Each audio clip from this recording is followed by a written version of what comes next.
Here we got some wind damage out here in Fowler, Illinois. Got some plywood showing. Roof is slanting on the other side.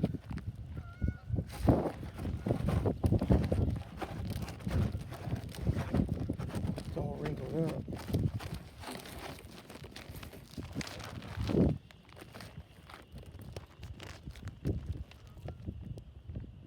This is a typical wind damaged roof.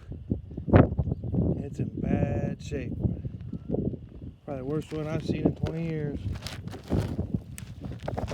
Let me know what you guys think. If you're asking